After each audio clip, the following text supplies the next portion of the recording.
अब आगे बढ़ते हैं और कुछ और टॉपिक्स बात करते हैं।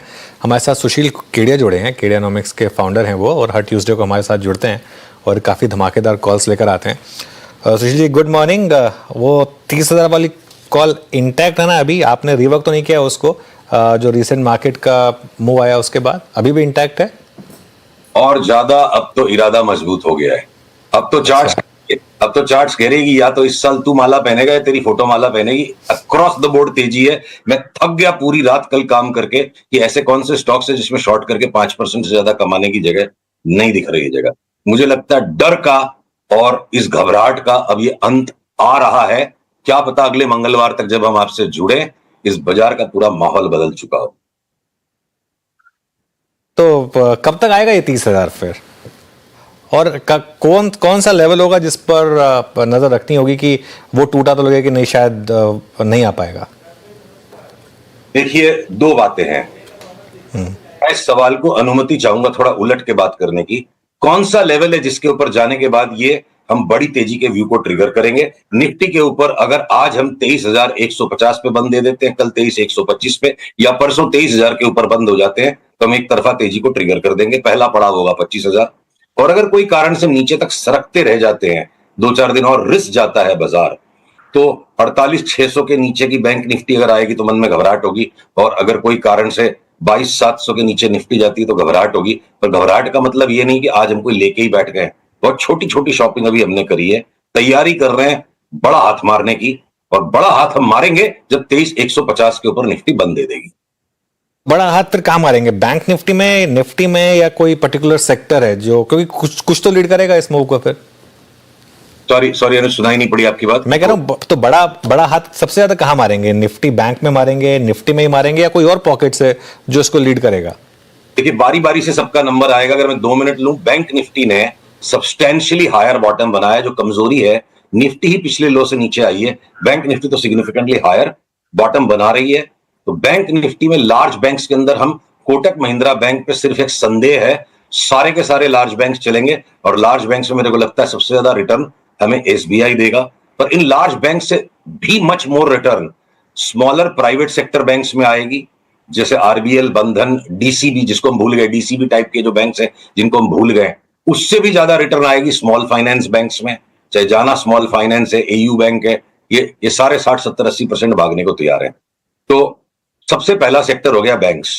उसके बाद अनुज, रियल एस्टेट के अंदर भले ही आज बॉम्बे में विले पार्ले के आउटराइट के भाव घटने लग गए और लोअर परेल में भी सैचुरेशन आ गया, तो ये भाव का सैचुरेशन है। भाड़े हर जगह चारों तरफ बढ़ रहे हैं सारे मेट्रोज में। मुझे लगता है एक ग्रैंड फिनाले रियल एस्टेट का बाकी है।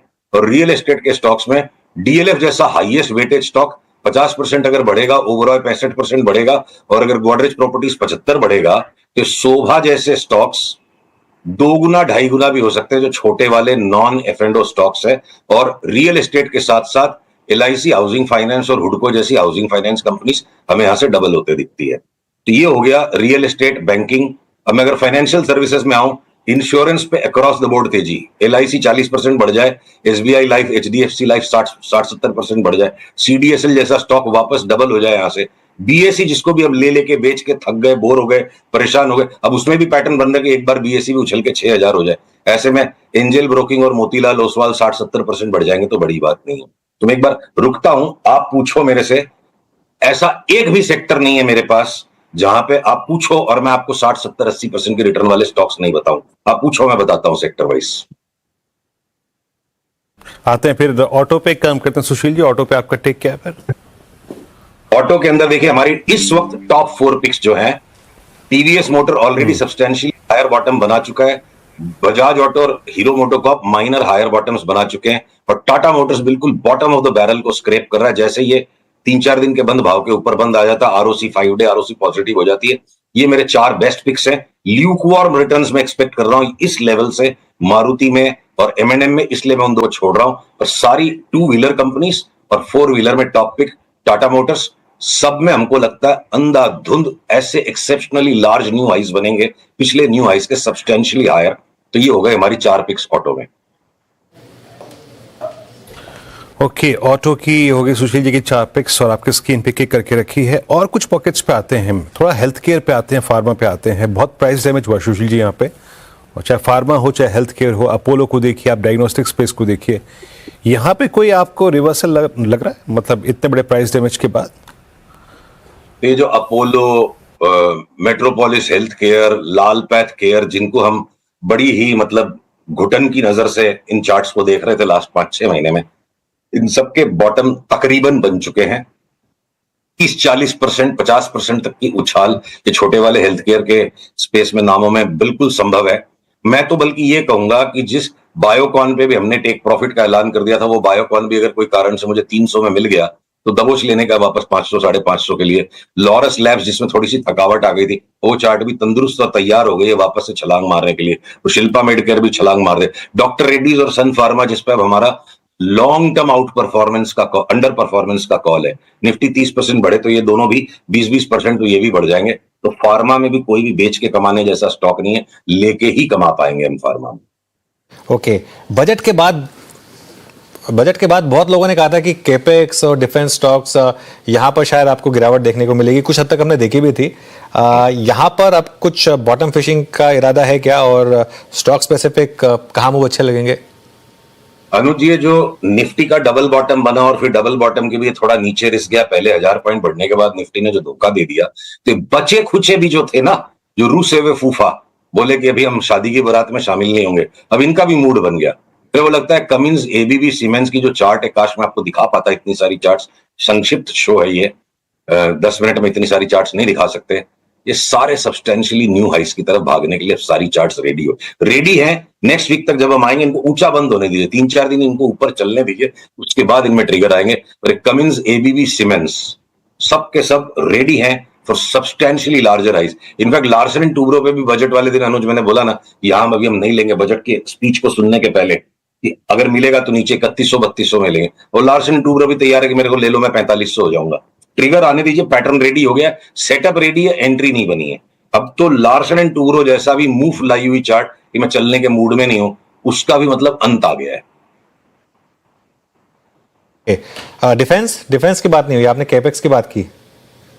इसके अंदर में भी देखिए, जितना भी कूटे हुए पीटे हुए, हिंदुस्तान एरोनॉटिक्स को दबा दिया आपने, बीएमएल को दबा दिया, बीएल को दबा दिया, माझगांव को दबा दिया, ये जितने भी दबे हुए हैं, या बेच, सवाल को 2 तरीके से पूछ सकते हैं, या बेच के इनको शॉर्ट करके पैसा कमा सकते हैं क्या? मेरे को लगता है शॉर्ट करने वाले की पगड़ी उतर जाएगी और लेने वाले को आज दम फूला हुआ है।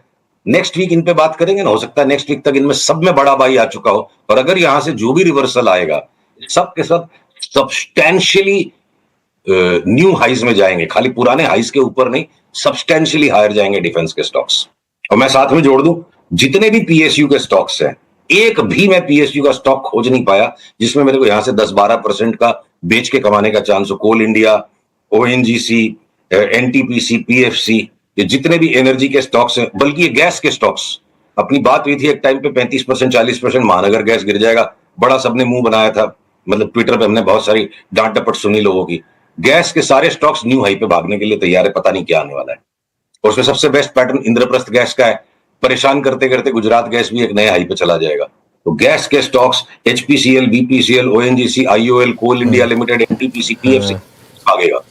अच्छा सुशील जी, तो बुरा मत मानिएगा, लेकिन निफ्टी डे लो पर आ गया, 22,850 पर है, तो अभी तो खैर 30,000 बहुत दूर दिख रहा है। कोई ऐसा लेवल है जिस पर आप कहेंगे कि नहीं, ये कॉल नलीफाई हो गया है लोअर साइड पर? भाई साहब, ये 30,000 का व्यू जो है ना, टेलीस्कोपिक व्यू है, 12 से 15 महीने का। 1 घंटे के को जो बर्दाश्त नहीं कर सकेगा, 1 घंटे के पेन को जो बर्दाश्त नहीं कर सकेगा, वो निवेशक बन के पेन नॉर्मल रिटर्न्स घंटे की नहीं है ना सुशील जी। देखिए दिक्कत क्या है, पेन घंटे की नहीं है, पेन तो सितंबर से चली आ रही है, घंटे की थोड़ा ना पेन बता रहा हूं मैं आपको। भाई ये तो बाजार का साइक्लिकल नेचर है। 26,000 पे जब हमने 23,000 की आपसे बात की थी, ऐसा लग रहा था कि आप लोग डांट दोगे मेरे को, मतलब उस वक्त इतनी कड़वी लग रही थी वो बात। अब हम आ चुके हैं वहां पे, तो इस पेन को थोड़ा सा बर्दाश्त कीजिए, अगले वीक तक कलर बदल सकता है, जब बदलेगा तब हम बात करेंगे, एम्फसाइज तब करेंगे। मैं आज ये जताने आया हूं कि जब इतना झेल चुके हैं, देखिए ये शब्द आपको हो सकता है किसी को लगे इररिस्पॉन्सिबल है, किसी को लगे बहुत अग्रेसिव है, पर जो दिख रहा है वही मेरा बोलना, मेरा धर्म है। जैसे आज अभाव में लोग मर रहे हैं, अगले 12 महीने ऐसा समय आने वाला है कि जो पैसे का सैलाब आएगा, ये जो बाढ़ आने वाली है पैसे की, हम इसको नहीं संभाल पाएंगे, लोग इसमें बह जाएंगे। ये समय इतना बुरा जब आया, ये भी गुजरेगा, और वो भी जो समय आएगा उसमें भी संभल के ही चलना पड़ेगा। तो अभाव को तो देखो, मानवता का संघर्ष करना कृति, हमारी कृति, हम संघर्ष करके अभाव को संभाल लेते हैं। सैलाब आएगा और उसमें जो इनडिस्क्रिमिनेट स्पेंडिंग हो जाएगी, इनडिस्क्रिमिनेट लीवरेज जब बनेगी। आज जो ये बात मैं कह रहा हूं 30,000 की, और सबका मन कर रहा है कि बस इसको बंद कर दो, टीवी को क्या बोल रहा है ये। 30,000 पे जब मैं बोलूंगा कि मार्केट गिर जाएगा वहां से, वहां पे भी कोई बिलीव नहीं करेगा। तो ह्यूमन नेचर है, ह्यूमन नेचर है, मतलब क्रॉस द बोर्ड। अब मैं आपको बताऊं, स्टील स्टॉक्स, जो स्टील पे बात नहीं हो पाई, स्टील पे भी हमने आपसे 10-15 दिन पहले बोला जिंदल के नाम अब हम नहीं लेंगे। अब जेएसडब्ल्यू एनर्जी और जिंदल स्टेनलेस में भी ऐसे पैटर्न्स बन गए। बस हम ट्रिगर के वेट में अगले मंगलवार तक हो सकता है पूरे बाजार का कलर चेंज हो जाए। अगले मंगलवार को आप मेरे को पूछोगे नहीं कि तेजी है कि नहीं, आप यही पूछोगे क्या लेना है, मेरे को ऐसा लग रहा है। देखते हैं अगले मंगलवार क्या होता है। तो जेएसडब्ल्यू एनर्जी और जिंदल स्टेनलेस में भी वो पैटर्न रेडी हो गया कि यहां से डबल हो जाए। तो यार बहुत बड़े बुल रन की तैयारी कर रहा है। और देखिए, इनर्शिया एक ह्यूमन नेचर है। अब अगर गवर्नमेंट ऑफ इंडिया का out of phase, out of the world की साइकिल से अगर हम अलग हो गए, टैक्स कट, रेट कट, अब हमारे यहां से अगर सीरियस गवर्नमेंट स्पेंडिंग सामने आ जाती है, और एक बहुत महत्वपूर्ण बात है जिससे एक बार के लिए मैं अपना बिंदु समेटूंगा, लॉन्ग रन में तो रुपया डिप्रिशिएट कर रहा है डॉलर के सामने, और लॉन्ग रन में स्टॉक मार्केट में भी बेतहाशा तेजी है। पर ये बेतहाशा तेजी जो लॉन्ग रन में आ रही है, अगर मार्केट टाइमिंग का लाभ लेना है तो 70 to 80% रिटर्न्स स्टॉक मार्केट की उन 4-5 महीनों में आती है, साल डेढ़ साल में, उन 4-5 महीनों में आती है जब हमारा रुपया बेतहाशा मजबूत होता है और डॉलर का करेक्शन होता है। किसी को पता भी नहीं चला, बात भी नहीं उठी, इतना हम परेशान हो चुके हैं शेयर बाजार से। लास्ट 7-8 दिन में रुपया कितना स्ट्रांग हो गया। तो रेट कट, रुपए की स्ट्रेंथ, रेट कट, रुपए की स्ट्रेंथनिंग, टैक्स कट, और अब बची क्या चीज है इस पूरे हवन में? सिर्फ जो चाहिए। नहीं बिल्कुल नहीं, आपकी बात सही है। देखिए सुशील जी, असल में होता क्या है, देखिए पहली बात तो मैं खैर किसी को डांटता नहीं, और ना ही मैं मतलब आप तो खैर उम्र में मुझसे बड़े हैं तो मैं आपको क्यों डांटूंगा। और दूसरी बात, बिल्कुल कॉल सही होती हैं, और आपकी कॉल जब सही होती है तो हम अप्रिशिएट भी करते हैं। लेकिन मैं सिर्फ इसलिए पूछ रहा हूँ क्योंकि वो 30,000 का कॉल आपका है, लेकिन आप हमारे चैनल पर ले रहे हैं, तो एज अ रिस्पॉन्सिबल एडिटर मेरा भी एक फर्ज बनता है कि पूछूं कि कहाँ वो कॉल गलत हो सकती है। तो इसके लिए मेरा व्यू था। वो 30,000 की कॉल, हमको शब्दों को चेंज करना चाहिए जिससे सारे लोग सावधान रहें। 30,000 तक की संभावना को मद्देनजर रखते हुए कि जब इतना बड़ा मौका बन सकता है, यहां हमें हिम्मत करनी चाहिए।